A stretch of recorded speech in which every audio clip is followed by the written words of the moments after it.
연호랑과 새우녀. 옛날 신라 때의 일입니다. 동쪽 바닷가에 연호랑이라는 어부와 비단을 잘 짜는 그의 아내 새우녀가 살고 있었습니다. 여보, 다녀오리다. 벌써 나가시려고요?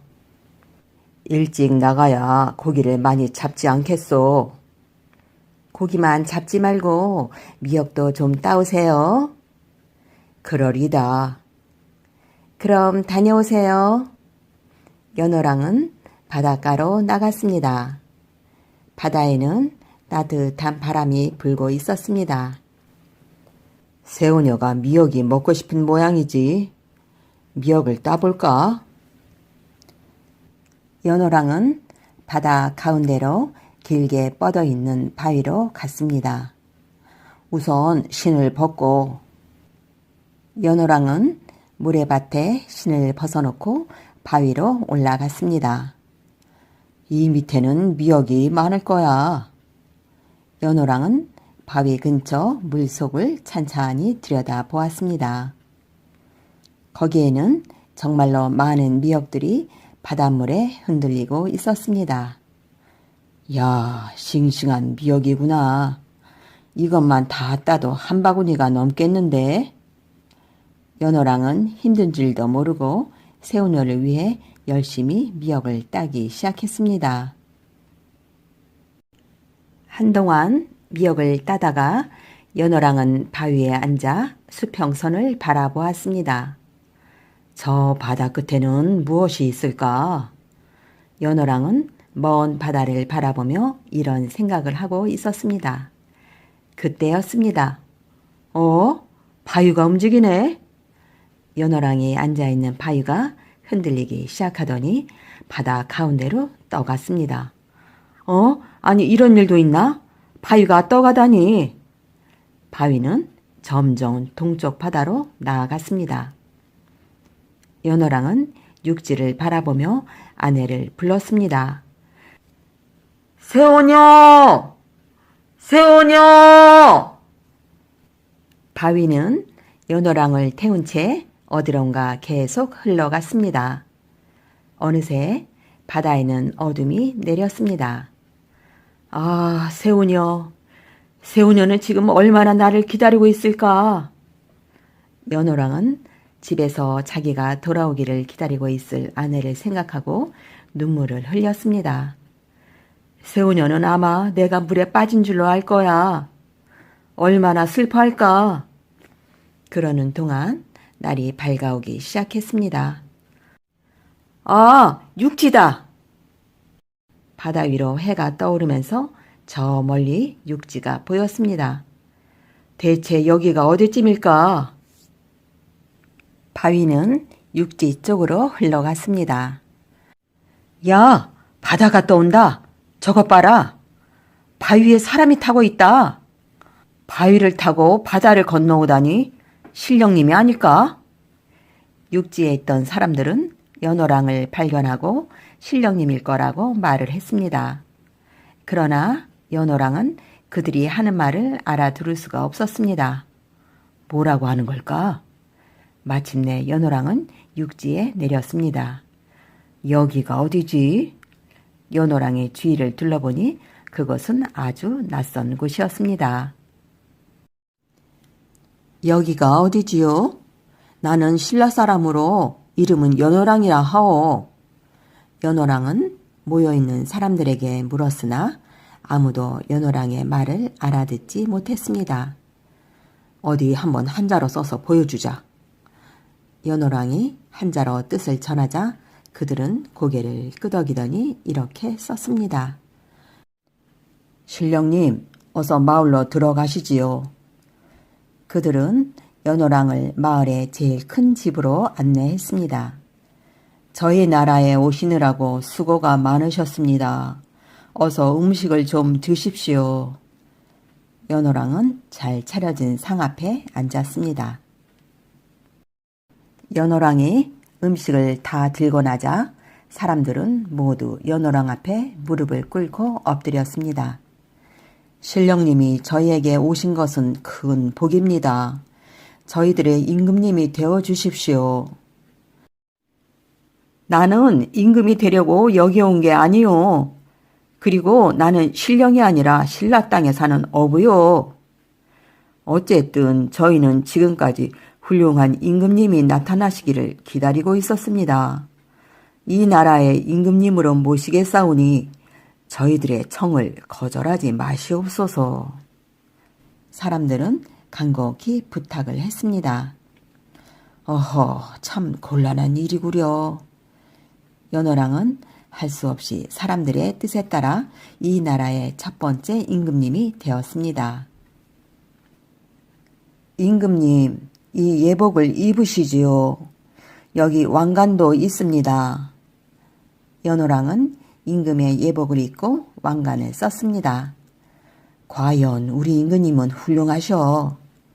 바위를 타고 바다를 건너오신 분답구나. 사람들은 모두 연호랑의 훌륭한 모습을 보고 감탄했습니다. 임금님이 된 연호랑은 신하를 임명하고 법을 정했습니다. 연호랑은 나라를 잘 다스렸습니다. 아, 세오녀는 지금쯤 무얼 하고 있을까? 내가 임금이 된 줄도 모르고 있겠지. 연호랑은 세오녀가 그리웠습니다. 세오녀는 연호랑이 돌아오지 않자 날마다 바닷가로 나갔습니다. 연호랑, 어디 계세요? 연호랑, 연호랑. 세오녀는 애타하게 연호랑을 불렀지만 바다에서는 파도 소리만 슬프게 들려왔습니다. 그러다가 어느 날 세오녀는 연호랑의 신발을 발견했습니다. 아, 이건 연호랑의 신발이야. 연호랑의 신발을 가슴에 안은 세오녀는 더욱 슬픔이 복받쳤습니다. 연호랑, 여기서 미역을 따다가 바다에 빠지셨군요. 세오녀는 연호랑의 신발을 들고 바위에 앉아 한없이 슬프게 울었습니다. 연호랑, 대답 좀 해보세요.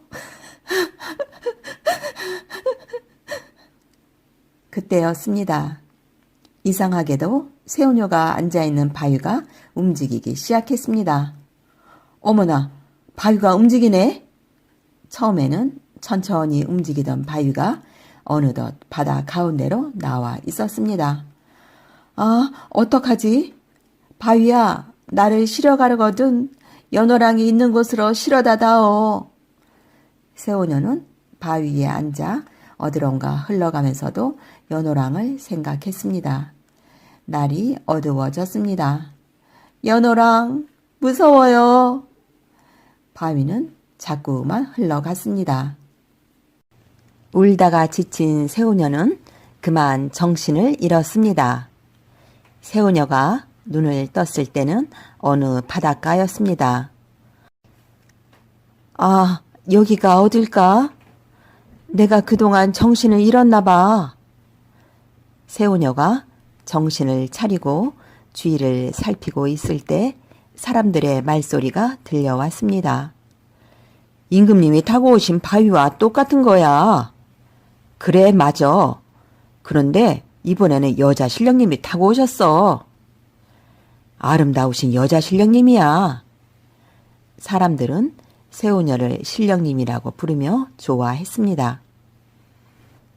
그곳은 연호랑이 도착하였던 동쪽 바닷가였습니다. 여기가 어디지요? 세오녀가 천천히 바위에서 일어서자 사람들은 모두 세오녀 앞에 무릎을 꿇었습니다. 어서 오십시오, 신령님. 그러나 세오녀는 이 말을 알아듣지 못했습니다. 뭐라고 하는 걸까? 여기가 어디기에 사람들의 옷도 다르고 말도 다를까? 세오녀가 이런 생각을 하고 있을 때 또 다른 사람이 말했습니다. 어서 대궐로 가시지요. 이번에도 세오녀가 알아듣지 못하자 그 사람은 일어나 대궐 쪽을 손가락으로 가리켰습니다. 나보고 같이 가자는 것 같아. 그래서 새우녀는 알아들었다는 듯이 고개를 끄덕였습니다. 아, 이제야 알아들으셨군요. 그러더니 그는 엎드려 있는 사람들에게 다시 말했습니다. 자, 어서 대궐로 가자. 그러자 사람들은 모두 일어나 새우녀를 호위하고 대궐을 향해 걷기 시작했습니다. 우리 임금님이 좋아하시겠다. 그래, 우리 임금님이 혼자인 것을 알고 여자 신령님이 오신 거야. 사람들은 저희끼리 말을 주고받으며 걸었습니다. 이 사람들은 나를 어디로 데려가는 걸까? 나를 해치려는 사람들 같지는 않은데. 잠시 뒤 대궐이 보였습니다. 저기 임금님이 마중을 나오신다. 새우녀는 저만큼에서 임금님인 듯한 사람이 신하를 거느리고 오는 것을 보았습니다. 어디서 많이 본 듯한 모습인데 임금님이 가까이 다가오자 사람들은 모두 땅에 엎드렸습니다. 아, 새우녀, 당신이었구려. 나요. 당신의 남편 연호랑이요. 그동안 얼마나 고생이 많았소.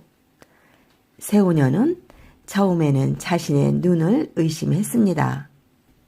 그러나 자세히 보니 임금님은 틀림없는 연호랑이었습니다. 연호랑, 이게 어떻게 된 일이에요? 어떻게 당신이 여기에 계신 건가요? 새우녀가 다그쳐 물었습니다. 두 사람은 시간 가는 줄을 모르고 이야기를 나누었습니다. 새우녀, 이제 걱정 마오. 내가 이 나라 임금이니 당신은 곧 이 나라 왕비요. 한편 신라에서는 이상한 일이 생겼습니다. 해가 뜨지 않는 날이 계속되었습니다. 참 별난 일도 다 있군. 해가 뜨지 않으니 앞으로 어떡하지? 밤에는 달도 뜨지 않아. 큰일 났어. 해가 떠야 할 텐데. 깜깜한 밤만 계속되니 모두 굶어 죽게 생겼어. 이 나라가 망하려나 봐. 사람들은 저마다 걱정을 했습니다. 나라에서는 하늘에 제사를 지냈지만 아무 소용이 없었습니다. 이 일을 어찌하면 좋을꼬. 임금님은 여러 신하들을 불러놓고 의논을 했습니다. 아무래도 신라에 있던 해와 달의 전기가 일본으로 떠났기 때문인 것 같습니다. 세상일을 널리 아는 신하가 대답했습니다. 그게 무슨 말인고? 네, 해의 전기를 가진 연호랑과 달의 전기를 가진 새우녀가 우리나라 바닷가에 살다가 일본으로 떠나게 되었는데 그 뒤부터 우리나라에는 해와 달이 뜨지 않습니다. 그렇다면 빨리 연호랑과 새우녀를 다시 우리나라로 데려오도록 하라. 네, 그렇게 하겠습니다. 임금님의 분부를 받은 신하는 곧 일본으로 떠났습니다. 신하를 태운 배는 동쪽으로 바다를 건너 마침내 일본에 도착했습니다. 여기가 일본 땅이구나. 어서 연호랑과 새우녀를 찾아야지. 신하는 사람들에게 물었습니다. 바다를 건너 이곳에 온 신라 사람을 아십니까? 사람들은 곧 자기들의 임금님과 왕비를 찾고 있는 것을 알았습니다. 그분들은 우리나라의 임금님과 왕비님이 되셨습니다. 대궐로 가 보십시오. 신하는 대궐로 갔습니다. 연호랑과 새우녀는 대궐에서 신라의 신하를 반갑게 맞았습니다. 연호랑, 그리고 새우녀, 그대들이 신라를 떠난 뒤 신라에는 해와 달이 뜨지 않소. 그러니 하루라도 빨리 신라로 돌아갑시다. 연호랑과 새우녀는 그 말을 듣고 몹시 괴로웠습니다. 아, 우리 때문에 모국의 백성들이 고통을 당하고 있다니 어떻게 하면 좋을까? 연호랑은 깊은 생각에 잠겼습니다. 한참 동안 생각에 잠겼던 연호랑은 입을 열었습니다. 신라로 돌아가고 싶은 마음은 간절하지만 지금 저는 이 나라의 임금입니다.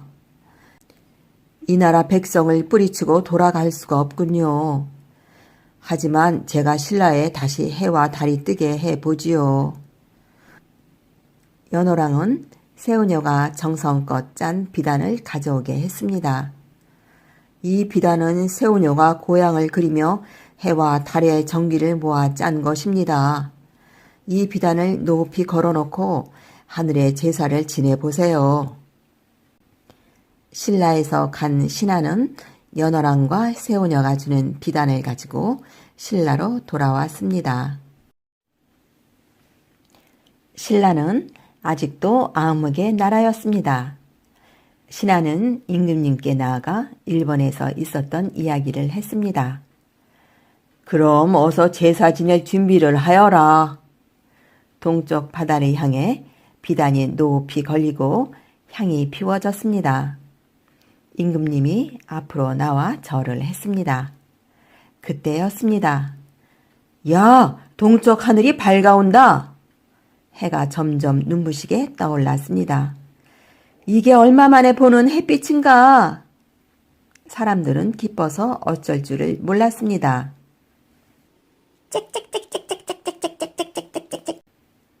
여기저기서 새들이 지저귀었습니다. 산도 나무도 다시 살아난 듯 했습니다. 자, 어서 논도 갈고 밭도 갈아야지. 그래, 그동안 밀렸던 일을 해야지. 사람들은 부지런히 일을 시작했습니다. 날이 저물자 달이 떴습니다. 야, 달이다. 드물고 예쁜 우리 달님이다. 사람들은 모두 밖으로 나와 달빛 아래 모여 앉아 이야기꽃을 피웠습니다. 이제 우리나라는 옛날처럼 평화스러운 나라가 되었어. 사람들은 너무 기뻐 달빛 아래서 노래를 부르고 춤을 추었습니다. 신라에 다시 해와 달이 뜬다는 소식이 바다 건너에도 전해졌습니다. 상감마마, 신라에 다시 해와 달이 뜬다는 소식입니다. 아, 그거 참 반가운 소식이구려. 연호랑은 새우녀에게 이 반가운 소식을 알렸습니다. 정말로 기쁜 소식이에요. 이제야 마음을 놓을 수 있겠군요. 그렇소. 신라 사람들이 모두 낮이면 일하고 밤이면 달빛 아래 모여 춤추고 노래 부른다니 이 얼마나 기쁜 일이오.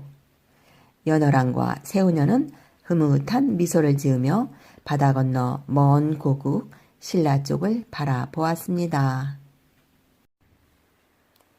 장사 네 사람.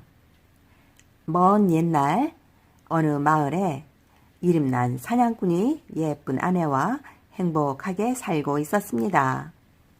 사냥꾼은 사냥을 하기 위해 날마다 산으로 들러 다녔습니다. 그런 어느 날 아침이었습니다. 꿩 한 마리가 날아오더니 사냥꾼 집 앞에 앉았습니다.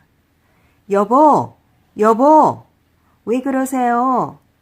빨리 내 활을 가져오구려. 활은 왜요? 벌써 사냥하러 나가시게요? 아니요, 아주 탐스러운 꿩이 제 발로 나를 찾아왔소. 꿩이요? 아내는 활을 가져다 남편에게 주었습니다. 아내가 쌀이 문 틈으로 보니 정말 커다란 꿩 한 마리가 집 앞에 앉아 있었습니다. 사냥꾼은 꿩을 향해 활을 겨누었습니다. 저 꿩은 당신이 이름난 사냥꾼인 줄 모르나 봐요. 그 순간 꿩은 저만큼 날아갔습니다. 쉬, 조용히 해요. 꿩이 눈치를 채지 않소. 사냥꾼은 꿩 가까이 다가가 다시 한번 활을 겨누었습니다. 그러나 꿩은 저만큼 날아가 버렸습니다. 안 되겠군. 여보, 저 꿩을 쫓아가서 잡아오겠소. 사냥꾼은 꿩을 쫓아갔습니다. 그런데 어찌된 일일까요? 꿩을 쫓아간 사냥꾼은 저녁 때가 되어도 돌아오지 않았습니다. 그 다음 날도 돌아오지 않았습니다. 그동안 홀몸이 아니었던 사냥꾼의 아내는 사내 아기를 낳았습니다. 사내 아기는 첫 돌도 되기 전에 걷기 시작하더니 점점 힘센 장사로 자라났습니다. 어머니, 뭐 좀 도와드릴 거 없어요? 얘야, 넌 아직 어리니 이제 그만하고 쉬어라. 어머니, 전 무슨 일이든지 할 수 있어요. 전 어른보다 더 힘이 센걸요. 힘이 세다고 뽐내지 마라. 사냥꾼의 아내는 아들을 보는 것으로 남편을 잃은 시름을 달랬습니다. 아직 어린 나이지만 아들은 힘이 장사라 어려운 일을 도맡아 했습니다. 그런 어느 날 사냥꾼의 아들이 어머니에게 물었습니다. 어머니, 제겐 왜 아버지가 안 계세요? 너의 아버지는 이름난 사냥꾼이셨다. 어느 날 꿩을 쫓아가셨는데 영영 돌아오시지 않는구나. 사냥꾼의 아내는 지난 일을 아들에게 이야기해 주었습니다. 그렇다면 아버지는 돌아가신 게 아니었군요. 그래. 어머니의 말을 듣고 아들은 아버지를 찾아야겠다고 결심했습니다. 어머니, 제가 아버지를 찾으러 가겠습니다. 내가? 어머니는 잠시 생각에 잠기더니 어린 아들에게 이렇게 말했습니다. 3가지 시험에 합격하면 아버지를 찾으러 가도 좋다. 무슨 시험인데요, 어머니? 내가 물을 길어올 때 집 안으로 들어오기 전에 활을 쏘아 물동이를 맞춰보아라. 어머니, 그런 건 문제없어요. 그럼 어디 한번 해볼까? 과연 아들은 화살을 어머니의 물동이에 명중시켰습니다. 어머니는 아들의 활솜씨에 깜짝 놀랐습니다. 그러나 어머니는 놀라움을 감추고 아들에게 말했습니다. 그만하면 활솜씨는 아버지를 따라가겠구나. 그렇지만 내 아버지는 힘도 장사셨다. 어머니, 힘이라면 저도 자신이 있어요. 어머니는 아들을 바위 앞으로 데리고 갔습니다. 2번째 시험이다. 이 바위를 들어보아라. 어머니, 이런 바위를 드는 거야 간단하지요. 아들은 제 몸에 몇 배나 되는 바위를 힘들이지 않고 번쩍 들어 올렸습니다. 그래, 그만하면 힘도 아버지만큼은 되겠구나. 어머니가 말했습니다. 그러나 이번에도 어머니는 조금도 놀라는 기색을 하지 않았습니다. 어머니는 해가 지기를 기다려 아들을 방으로 데리고 들어갔습니다. 자, 3번째 시험이다. 깜깜한 방에서 바늘에다 실을 꿰어보아라. 어머니, 이게 마지막 시험인가요? 그래, 이번 시험은 힘으로는 되지 않는 거다. 알고 있어요, 어머니.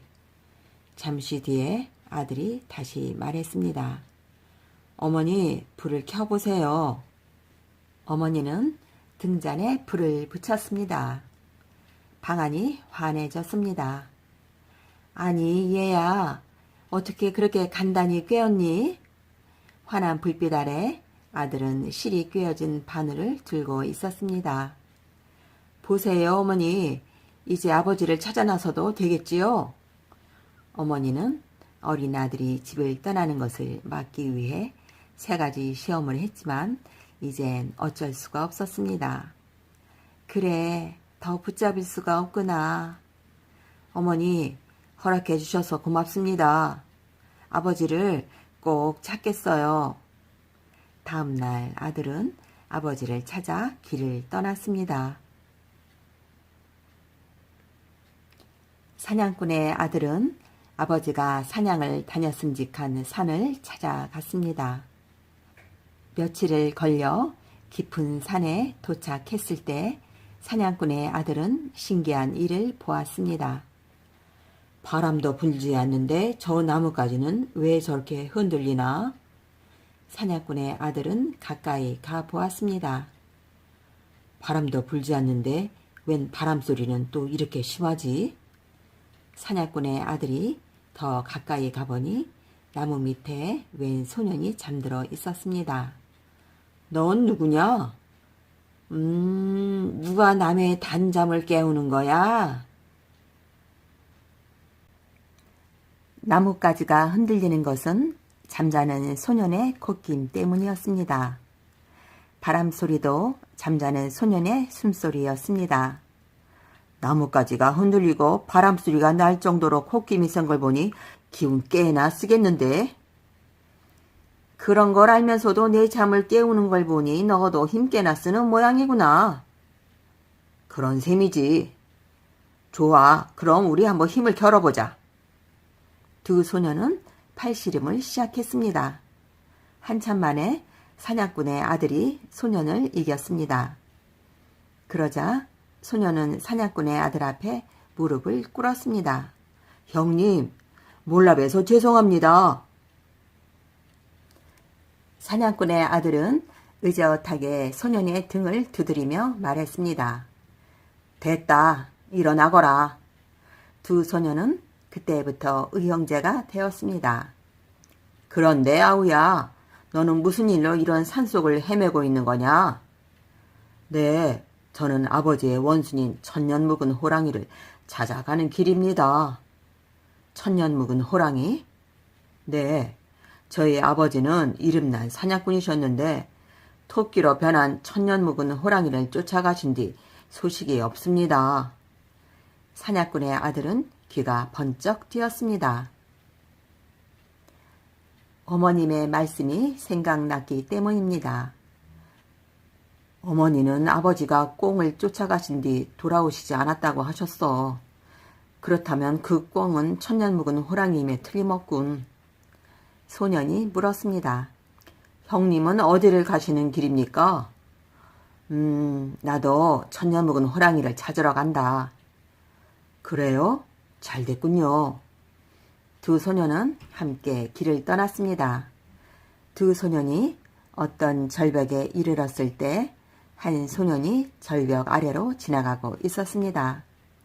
이봐, 같이 가자. 절벽 아래 소년은 손을 들어 대답했습니다.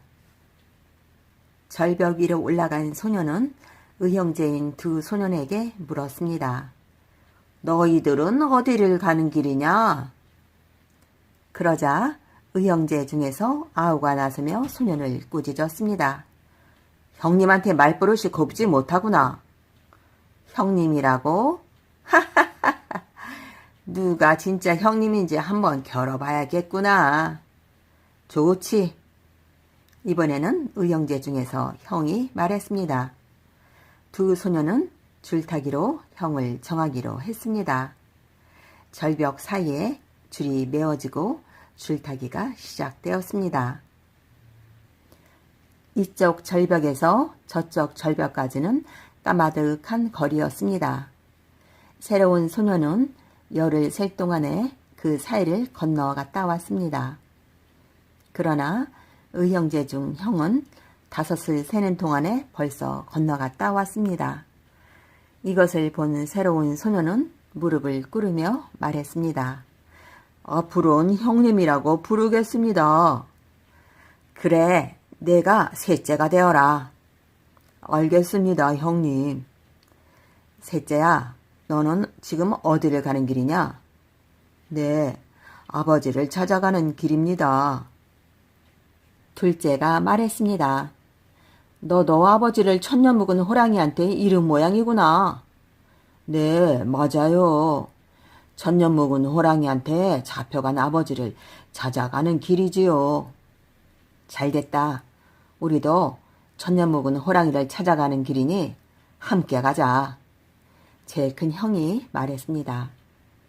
세 소녀는 의좋게 길을 떠났습니다. 세 소녀는 천년 묵은 호랑이가 산다는 금강산으로 발길을 재촉했습니다. 산을 넘고 강을 건너서 새 의형제는 마침내 금강산에 도착했습니다. 새 의형제가 더 깊은 산속으로 들어가려고 할 때 낯선 소년이 나타나 길을 막았습니다. 여기는 천년 묵은 호랑이가 사는 곳이다. 목숨이 아깝고도 모두 돌아가거라. 알고 있다. 길을 비켜라. 큰형이 말했습니다. 길을 비키라고? 건방지구나. 너희들 중에 나보다 빨리 절벽으로 오를 수 있는 자가 있으면 길을 비켜주지. 좋다. 해보자. 먼저 낯선 소년이 다람쥐처럼 빠르게 절벽을 기어 올라갔다 내려왔습니다.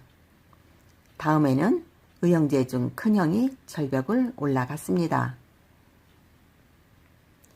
큰형이 절벽에 발을 디딜 때마다 절벽은 움푹움푹 패였습니다. 그것을 보고 낯선 소년은 깜짝 놀랐습니다. 아니, 저렇게 힘이 쓸 수 있나? 낯선 소년은 무릎을 꿇었습니다. 제가 졌습니다. 형님으로 모시겠습니다. 좋다. 이제부터 너는 나의 넷째 동생이다. 그런데 너는 여기서 무얼 하고 있었느냐? 아버지의 원수 천년 묵은 호랑이와 싸움을 하다가 지쳐서 쉬고 있었습니다. 뭐? 그게 정말이냐? 네, 정말입니다. 넷째 동생의 말에 따라 소년들은 깊은 산속으로 들어가 큰 연못가에 다다랐습니다. 연못에는 푸른 물이 넘실거리고 있었습니다. 아, 형님, 저기를 보십시오. 웬 처녀가 이리로 오고 있습니다. 둘째가 말했습니다. 이 산 중에 웬 처녀일까? 셋째가 말했습니다. 형님, 조심하십시오. 수상합니다. 넷째가 말했습니다. 그렇군. 넷째야, 올가미를 던져봐라. 네, 형님. 큰형의 말이 떨어지자 넷째는 처녀를 향해 올가미를 던졌습니다. 그러자 엉 하는 소리와 함께 올가미에 커다란 호랑이가 걸렸습니다. 그때 저쪽에서 웬 노인이 나타났습니다. 큰형이 재빨리 말했습니다. 수상하다, 셋째야. 내가 맡아라. 셋째는 달려가 들고 있던 몽둥이로 노인을 후려쳤습니다. 야! 그러자 이번에는 먼저보다 더 큰 호랑이가 땅 위로 쓰러졌습니다. 뒤이어 커다란 개구리가 연못 속에서 튀어나왔습니다. 아, 둘째야, 개구리다. 어서 잡아라. 알았습니다, 형님. 둘째는 달려들어 개구리를 움켜쥐었습니다. 개구리는 숨이 끊어지면서 커다란 호랑이로 변했습니다. 다음 순간 연못에 물이 소용돌이 치면서 어디론가 빠져나갔습니다. 아, 천년 묵은 호랑이다! 네 의형제들은 똑같이 소리쳤습니다. 물이 빠진 연못 밑바닥의 굴 속에서 눈부신 빛이 뿜어나오며 집채만한 호랑이의 모습이 보였습니다. 내가 천년 묵은 호랑이렸다. 어서 나와라. 큰형이 소리쳤습니다. 아버지의 원수 어서 나오지 못할까? 내 놈을 얼마나 찾아 헤맸는지 아느냐? 다른 형제들도 외쳤습니다. 천년 묵은 호랑이는 어슬렁어슬렁 움직이기 시작했습니다.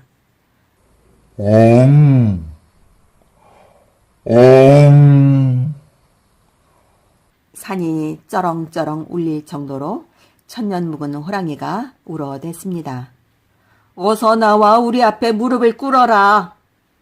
큰형도 산이 무너져 내릴 만큼 큰 소리로 외쳤습니다. 그 순간 천년 묵은 호랑이는 눈 깜짝할 사이에 큰형을 향해 몸을 날렸습니다.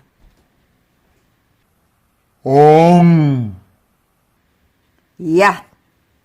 큰형은 호랑이와 불꽃 튀는 싸움을 벌였습니다. 마침내 큰형이 호랑이를 올라타고 정수리를 몇 번 주먹으로 내리치자 호랑이는 쓰러졌습니다. 야, 형님이 이겼다. 형님, 어서 굴 속으로 내려가 봅시다. 네, 의형제들은 연못 아래 호랑이 굴 속으로 들어갔습니다. 굴 속에는 해골들이 널려 있었습니다. 아, 아버지! 아, 여기 계셨군요. 아버지, 고생 많으셨지요. 감옥문을 열자 네 장사들의 아버지가 나왔습니다. 장사 네 사람은 아버지를 모시고 고향으로 가 잘 살았습니다. 구렁덩덩 새선비. 옛날에 한 할머니가 살았는데 자식이 없었지요. 할머니는 자식 하나 있으면 참 좋겠다고 생각을 했어요. 그러다가 아기를 낳았는데 사람이 아니고 구렁이지 뭐예요?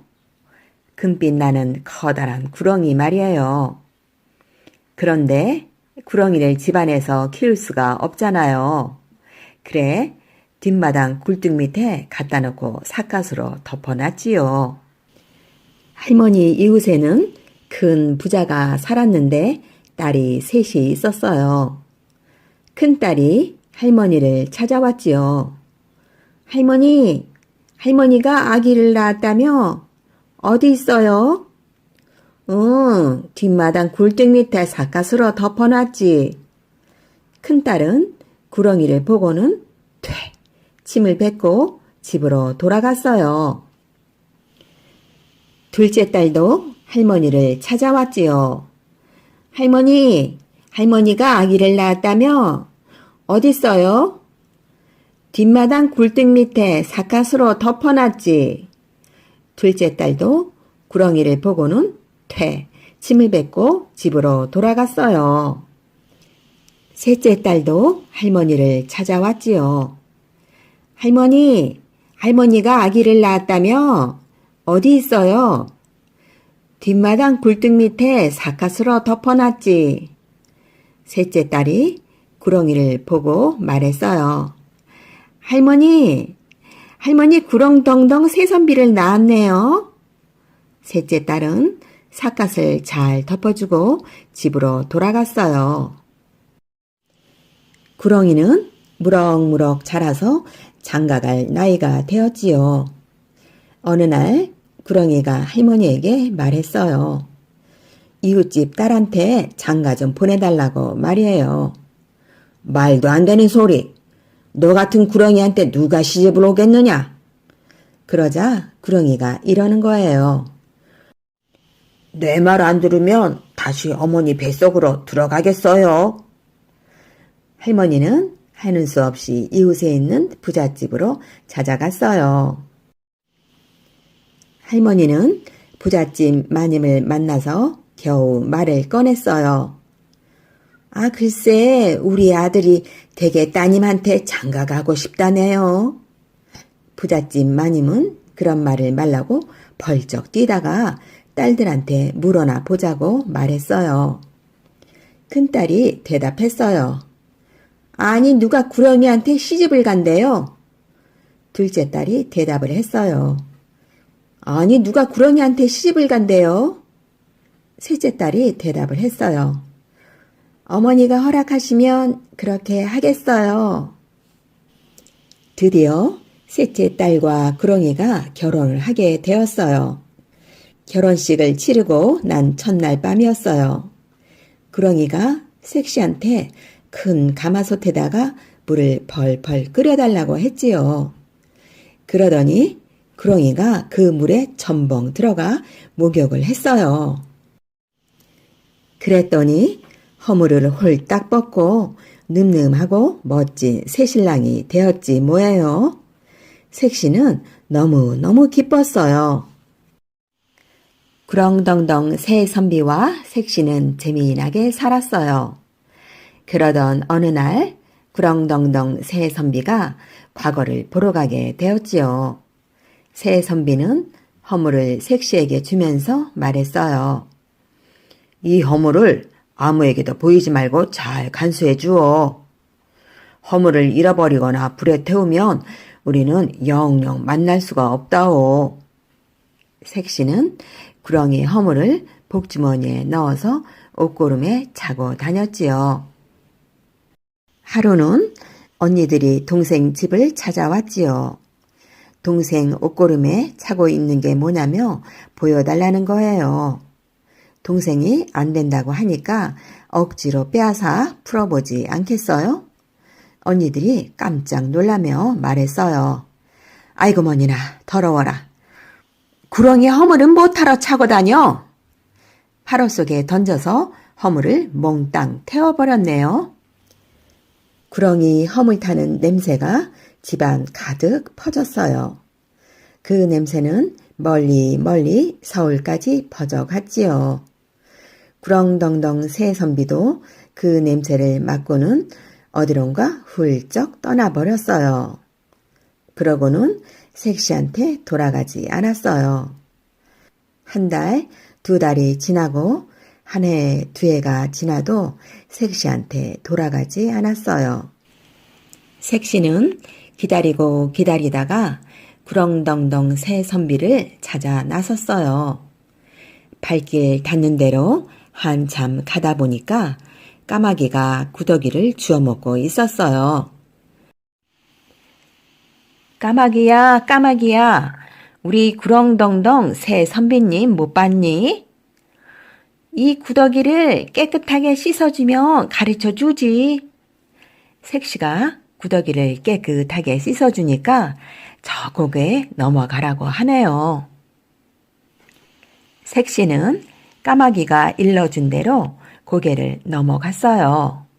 한참을 가다 보니까 멧돼지가 킁킁 거리며 칡뿌리를 캐먹고 있었지요. 멧돼지야, 우리 구렁덩덩 새 선비님 못 봤니? 꽉꽉.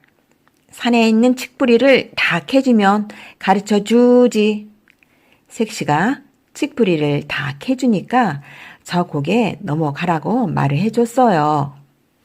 색시는 멧돼지가 일러준 대로 고개를 넘어갔어요. 한참 가다 보니까 할머니가 개울가에서 빨래를 하고 계시는 거예요. 할머니, 우리 구렁덩덩 새 선비님 못 보셨어요? 검은 빨래 희게 빨고 흰 빨래 검게 빨면 가르쳐주지. 색시가 검은 빨래 희게 빨고 흰 빨래 검게 빠니까 할머니가 은으로 된 주발 뚜껑과 은 젓가락을 주셨어요. 구렁덩덩 새 선비를 만나려면 이게 있어야 한다는 거예요. 색시는 은주발 뚜껑을 타고 은 젓가락으로 노를 저어 샘물을 따라갔어요. 한참 가다 보니까 경치 좋은 곳에 큰 기와집이 나타났어요. 색시는 그 집에 가서 동냥을 했지요. 하인이 나와 쌀 한 사발을 퍼다 주었어요. 색시는 일부러 밑없는 쌀자루에 쌀을 받아서 쌀이 주르르 땅바닥에 떨어지게 했어요. 그러고는 은 젓가락으로 한 알 한 알 쌀알을 담다 보니 어느새 날이 저물었네요. 색시는 하룻밤만 묵게 해달라고 말했어요. 이렇게 해서 색시가 그 집에 묵는데 그날따라 달이 아주 환하게 밝았어요. 구렁덩덩 새 선비는 글을 읽다가 마당으로 나와 달을 보며 말했어요. 아, 달이 밝기도 밝구나. 저기 저 달은 우리 색시를 보겠지만 나는 왜 우리 색시를 못 보나. 이 소리를 듣고 색시가 말했어요. 달이 밝기도 밝구나. 저기 저 달은 우리 선비님을 보겠지만 나는 왜 우리 선비님을 못 보나. 새 선비는 깜짝 놀랐어요. 소리가 나는 곳으로 가보니 색시가 있는 게 아니겠어요? 두 사람은 너무 기뻐서 부둥켜 안고 눈물을 흘렸지요. 색시가 그동안 겪은 일을 이야기했어요. 새선비가 말했어요. 정말 미안하오. 나는 색시가 구렁이 허물이 싫어서 태운 줄을 알았어. 이제 영원토록 함께 삽시다. 새선비와 색시는 오래오래 행복하게 살았답니다. 송아지와 바꾼 무. 옛날 어느 마을에 아주 부지런한 농부가 살았습니다. 농부는 아직 어렸지만 날마다 밭에 나가 김을 메고 거름을 주었어요. 땀 흘려 돌보는 덕분에 농부네 밭에는 무엇을 심어도 무럭무럭 잘 자랐어요. 자, 올해는 밭에 무엇을 심을까? 옳지, 맛있는 무를 심자. 농부는 밭에다 무씨를 뿌렸어요. 해가 뜰 때부터 밭에 나가 정성껏 무를 가꾸었지요. 시원한 바람이 솔솔 부는 가을이 되자 무는 무척 탐스러워졌습니다. 아, 이렇게 먹음직스러운 무는 처음이야. 농부는 싱글벙글 웃으며 무를 거두어 들였답니다. 그런데 이상도 하지요. 무 하나가 영 뽑히지 않았어요. 영차. 아무리 힘을 써도 꿈쩍도 하지 않았어요. 휴, 나 혼자는 안 되겠는걸. 농부는 아버지, 어머니, 여동생, 멍멍이까지 식구들을 모두 불러왔어요. 아버지가 농부 뒤에 매달렸어요. 어머니는 아버지 뒤에 매달렸어요. 영차. 세 사람이 당겨도 무는 꿈쩍도 하지 않았어요. 그거 참 이상하다. 저도 같이 당길게요. 농부의 여동생도 어머니 뒤에 매달렸어요. 농부 뒤에 아버지, 아버지 뒤에 어머니, 어머니 뒤에 여동생, 여동생 뒤에 멍멍이 모두 함께 물을 힘껏 잡아당겼어요. 어여차 모두들 피지땀을 흘렸습니다. 다시 한번 해보자. 어여차. 그 순간 무가 쑥 뽑혔어요. 아이쿠. 모두들 쿵 엉덩방아를 찧었어요. 농부가 외쳤어요. 와, 이 무 좀 보세요. 세상에, 우리 키만큼 큰 무로구나. 이렇게 커다란 무는 처음 보았어요, 아버지. 그러게 말이다. 정말 크구나. 식구들은 입을 딱 벌리고 커다란 물을 만져보았습니다. 야, 정말 크다. 어머니가 말했어요. 이렇게 커다란 무로 무엇을 할까? 맛있는 김치를 담궈 먹을까? 여동생도 한마디 했어요. 맛있는 무시루떡 해먹어요, 어머니. 농부가 의젓하게 말하였습니다. 아니에요. 그냥 먹기에는 아까워요. 사또님께 드리는 것이 어떨까요? 아버지가 농부 머리를 쓰다듬으며 말했어요. 그러자꾸나. 사또님도 이렇게 큰 무는 못 보셨을 게다. 얼마나 기뻐하시겠느냐. 농부는 물을 짊어지고 사또에게 갔어요. 내 평생 이렇게 커다란 무는 처음 보는구나. 이렇게 귀한 선물을 받았으니 나도 무엇인가 선물을 해야겠구나. 사또는 무척 기뻐했어요. 여봐라, 곳간에 무엇이 있느냐? 예, 엊그저께 선물로 들어온 송아지가 한 마리 있습니다. 마침 잘 되었구나. 그 송아지를 가져오너라. 농부는 사또가 준 송아지를 끌고 집으로 돌아왔어요. 농부가 커다란 물을 사또에게 바치고 송아지를 얻었다는 소문이 온 동네에 퍼졌어요. 이웃 마을에 사는 욕심장이 농부도 이 소문을 들었습니다. 그까지 물을 바치고 송아지를 얻었다고? 그렇다면 나는 송아지를 바쳐야지. 그러면 사또께서 아주 큰 선물을 주실 거야. 욕심쟁이 농부는 외양간에서 가장 좋은 송아지를 골라 사또에게 끌고 갔어요. 사또님, 제가 키운 송아지입니다. 사또님 은혜에 보답하고자 가져왔으니 받아주십시오. 고맙구나. 이렇게 훌륭한 송아지를 받았는데 나도 가만히 있을 수 없지. 사또가 껄껄 웃으며 말했어요. 여봐라, 곳간에 무엇이 있느냐? 예, 엊그저께 선물로 들어온 커다란 무가 하나 있습니다. 그래? 그럼 그 무를 가져오너라. 사또는 부지런한 농부가 가져온 커다란 무를 욕심쟁이 농부에게 주었습니다. 아이고, 내가 무슨 바보짓을 했담. 귀한 송아지를 이까지 무와 바꾸다니. 욕심쟁이 농부는 커다란 물을 질질 끌고 집으로 돌아왔습니다.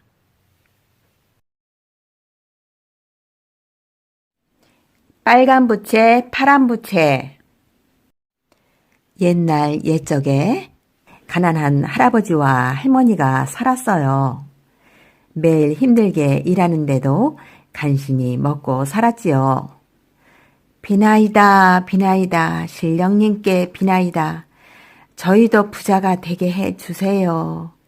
할아버지와 할머니는 날마다 신령님께 빌었어요.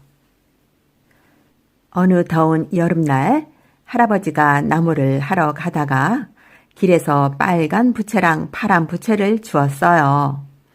누가 두고 갔을까? 날도 더운데 잘 됐군. 할아버지는 부채를 지게에 얹고 산으로 갔지요. 할아버지는 쿵딱 쿵딱 열심히 도끼질을 했어요. 어이, 덥다. 아참, 부채가 있었지. 할아버지는 차르륵 빨간 부채를 펴고 흔들었어요. 아니, 근데 이게 웬일이람? 코끝이 짜릿짜릿 간질간질 이상하더니 코가 엿가락처럼 쭉쭉 늘어나는 거예요. 아이고 맙소사, 아니 코가 왜 이래? 할아버지는 늘어난 코를 붙잡고 어쩔 줄을 몰랐어요. 온몸에 진땀이 흐르면서 열이 막 났지요. 할아버지는 차르르 파란 부채를 펴고 흔들었어요. 그랬더니 코가 스륵 스륵 원래대로 줄어드네요. 할아버지는 빨간 부채랑 파란 부채를 번갈아 붙여봤어요. 빨간 부채를 설설 붙이면 코가 쭉 늘어나고 파란 부채를 설설 붙이면 코가 스르르 줄어들었어요. 아, 이게 바로 요술부채로구나. 할아버지는 얼씨구나 좋아하며 집으로 왔어요.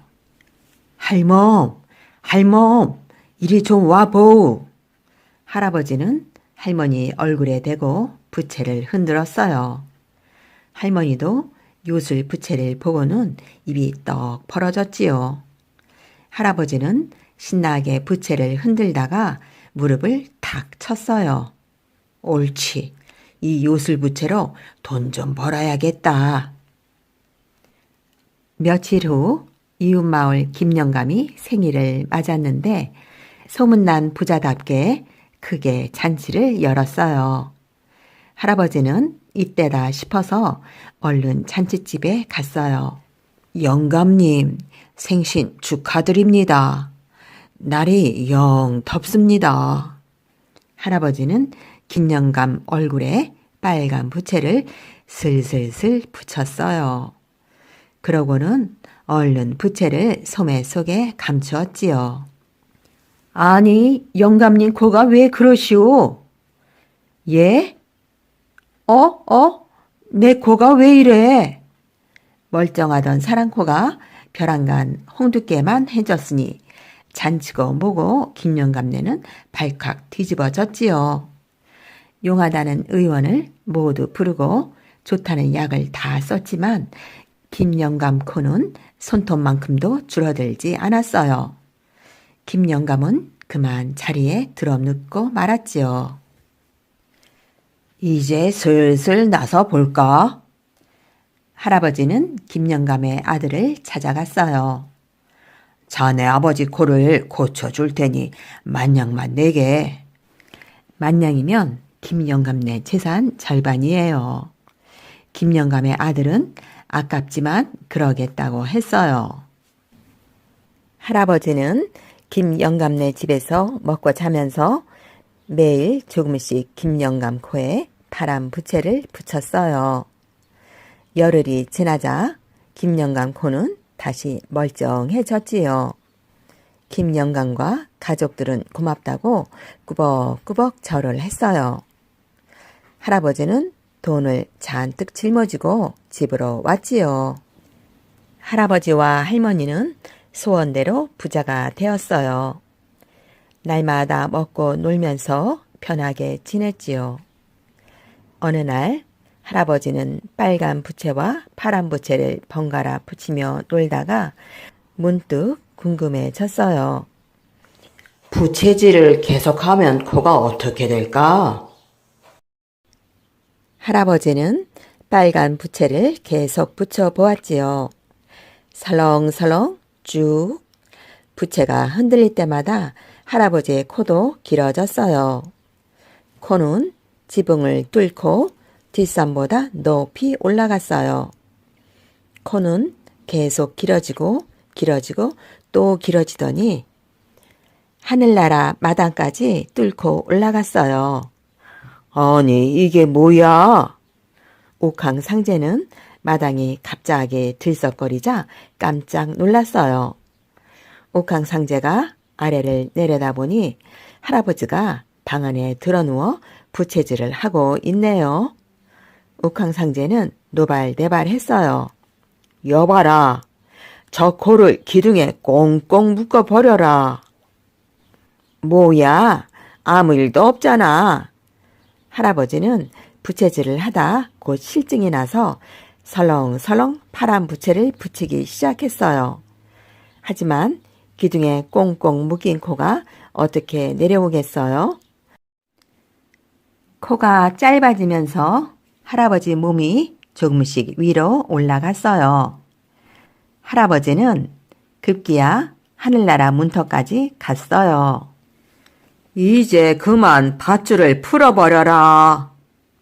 할아버지 이마가 막 하늘나라에 닿으려는데 옥황상제가 아래를 내려다보며 말했어요. 줄이 풀리자 코가 쑥 아래로 미끄러지면서 할아버지는 휘리릭 밑으로 떨어지기 시작했어요. 할아버지는 허우적거리며 구름을 뚫고 내려왔어요.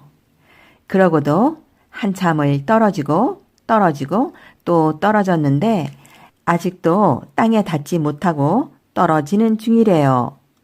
하늘나라가 웬만큼 높아야 말이지요. 할머니는 이제나 저제나 하며 아직도 할아버지를 기다리고 있대요.